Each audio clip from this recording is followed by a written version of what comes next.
Hi, this is Denise, a resource specialist with the Long Island RBERN at Eastern Suffolk BOCES, and I'm here today to talk to you about distance learning for your ELLs with disabilities. Here are a few things to keep in mind. Students with disabilities must be given equal access to the continuity of learning, which means that we must continue to provide services to our ELLs with disabilities, although we're not required to include a distance learning plan on a student's IEP. We do realize, though, that we may not be able to provide all services in the same manner that they were typically provided in the classroom. Related services may be provided through distance learning as well. For example, the speech therapist may provide instruction through physical materials or virtual meetings. CSE meetings may also take place virtually with the parent's consent. An extension may be granted if it's requested. So how are our ELLs with disabilities feeling? Well, we know that our ELLs thrive with a daily routine, and right now that's disrupted. So students may be feeling confusion, anxiety, sadness, frustration, a loss of control. We may even see regression when school does resume.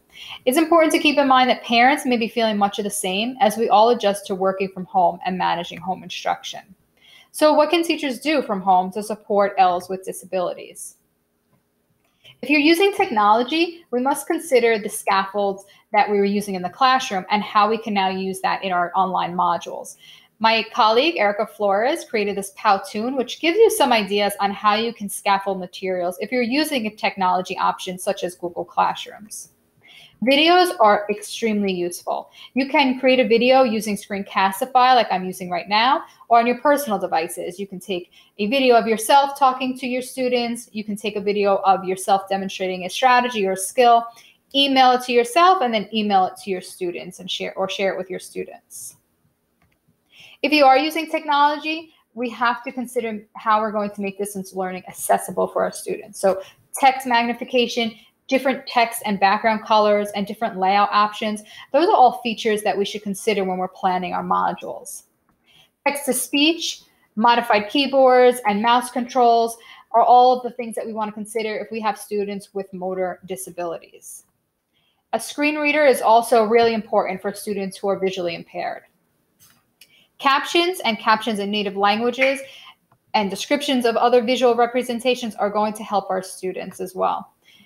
We may even consider assessing our students through verbal responses instead of a written response. So students can use something like Flipgrid or create a video and share it with you through your modules or email to show you how they're understanding the learning. 3 other things that may support you with your distance learning and making distance learning more accessible is synchronized highlighting and translations with speech, dictionary and translated glossary, and also you know your students. So if they needed a break and a movement activity during the day in the classroom, they'll need that during the module as well. So built-in breaks and movement activities. Here are some online supplemental learning activities that students can engage in. Depending on their proficiency level and their present level of performance, they can use these different websites to work through and to improve their English language.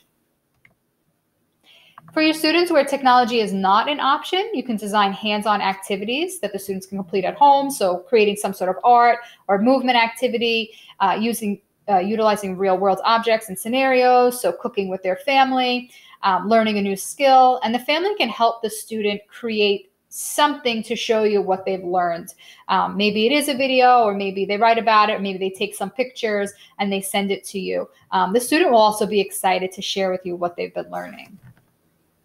Feedback to students and parents is crucial. Your students are not going to continue doing their work if they're not receiving feedback from you. So using emailing, the Remind app, Class Dojo, whatever you already had in place, also the Zoom meetings and Google Hangout Meets is really a great way to talk to your students and see your students and have your students see you to receive feedback. You may even consider creating a Google Voice number so that students can text you, or you can call your students and have families call you to talk about their progress and how you can modify your lessons moving forward. You know your students, and through providing them with feedback and getting feedback for your students, you'll be able to make distance learning more accessible for them. So don't forget to visit our website where you can learn about all of the distance learning activities that we have available for you, including our Tune In Tuesdays, which is available every Tuesday at 2 p.m.